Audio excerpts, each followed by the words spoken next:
Hey guys, it's Mike. I'm going to be doing things a little bit differently today. I'm going to be doing a bit of a shorter video.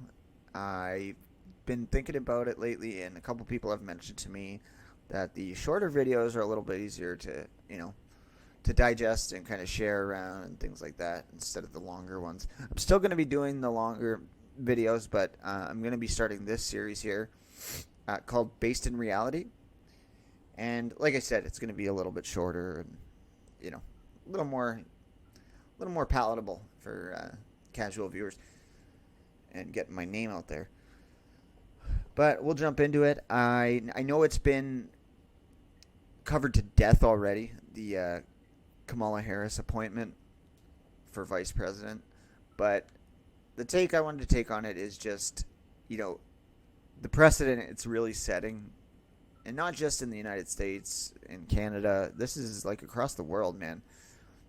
They're specifically appointing her. Now, she has had some experience in office and this and that, but that was second to them saying specifically that they were going to appoint a person of color, black or an Asian or Indian, whatever she is. And that's really a scary thing for a couple of reasons, but mainly because as much as these people have been saying, we're going to elect this person or we're going to appoint this person as this or that, like Liz Warren was saying that she was going to appoint a colored trans person for some kind of oversight, whatever. And now it's reality. This woman has a terrible track record with blacks in California. Biden has a terrible track record with blacks as well. Like I said in my last episode, I don't think they're racist people, but they just, they have a very strange view on things that, if anybody else had, they'd be crucified. Like if Trump had said certain things that Biden has said, he would have been crucified multiple times. Now, I don't think Joe hates blacks, but I think he's very old school still. He's still a 75-year-old man, you know what I mean? And it's just the way those people view the world, a lot of them. And I feel like that's where he is. He hasn't helped blacks in his, 50 years in office, and he's done quite the opposite. He's negatively affected them in many ways. And Kamala Harris, same thing, and she's very negatively affected them. She's bragged about putting people in jail for weed crimes and then bragged about smoking weed. It's just, like I was saying, though, it's setting the precedent that, it doesn't matter what kind of skill you have as long as you're the right color at the right time. Right now, your skin color matters more than any other factor. Like her time in office is very secondary compared to what color she was born as. And it's just, if it was any of these people even saying that whites aren't evil, and I'm gonna make sure that a white person is elected. I know this isn't a new take, but it's so blatant right now that it doesn't matter what your skill is, as long as you're black you're good, or as long as you're Indian you're good.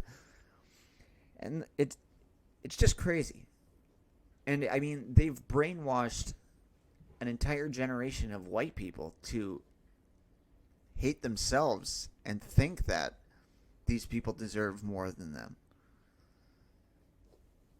And they've gotten to the point where all these white women are literally saying that they're not going to have a child with a white person because they don't want to further the white race. Could you imagine a black woman saying that? I don't want to have a black kid because I don't want any more black people in this world. The connotation that would come with that, and the attacks that would come with that. Now, I'm not one of those people that, super 1488 and this and that. However, I do believe that we do need to preserve our people. Not necessarily preserve, but I mean, I'm glad that my daughter's white. She's a beautiful little girl. And she's going to carry on my traits, my looks, I like that. I want people to look like me and my family. There's a lot of these white women and their parents that will never have a child that looks like them or carries on anything from them. They look nothing like them. And I mean, that's your prerogative if that's what you want, but I'm very proud that my child, looks like me, has my name, a Croatian name. I'm very glad about that. And how people have come to the point where they don't want their kids to look like them, or they think that their kids will be bad. And I mean, in general, I feel like these coal burners act like they're better than their husband that's black. There's all these videos where, like, they talk about how privileged they are, and I've never had to do this, I've never had to do that, and put your hands up for any time you've done this. I saw that video like last week where it's like, if you've ever been discriminated on your skin color, and they're with their kid, you're teaching that kid to be a victim from the age of 2. You think that's a good thing? I have our neighbors here all the time. Like, I don't live in a bad neighborhood, but my neighbors to the left are black. My neighbors to the right are Hispanic. And across the street are Arabic. Those kids come here all the time. And my child interacts with them no problem. She doesn't see a difference in them than her brother, or, like, obviously she loves her brother more, but she doesn't see a difference in them or little white kids she hangs out with. This is all taught. And the fact that it's taught should be another factor of why we shouldn't base things on the skin color. You're teaching your child to be a victim. It's not growing up to be one on its own. You're telling it to be a victim. You're black, so you're a second-class citizen. You're not as good as the white kids. That's what you're telling your kids when you're saying, you better watch out for police because they hate you. They don't like you as much as these people. Stop teaching your kids to be victims. And that goes for whites that tell their kids to treat blacks differently because of their skin color. Treat everybody equally. We're all level. We're all in the same playing field, man. Especially in Canada. These people, especially in my city, saying that, blacks are oppressed here. This city specifically is one of the places where blacks were saved. Uncle Tom's Cabin is in Amherstburg, Ontario. Look it up.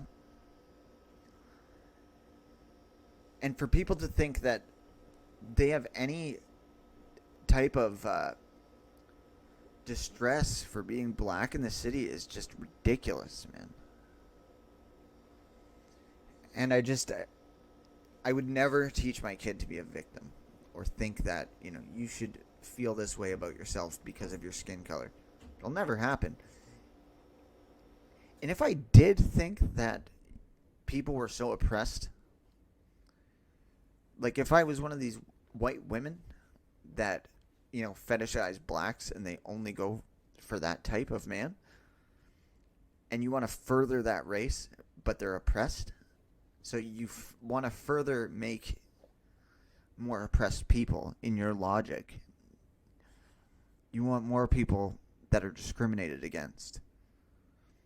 Because you're not normalizing discrimination.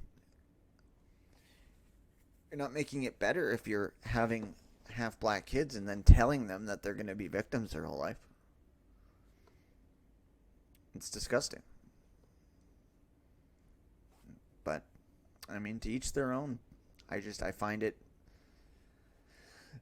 very scary of a precedent to elect somebody to one of the highest offices in the world, second in command of the world as the president and vice president, and they get to that position based on their skin color. That's a bad precedent to set. But regardless, that's my piece. That'll be the end of this. I'm going to throw this up on Twitter. Thanks for listening, and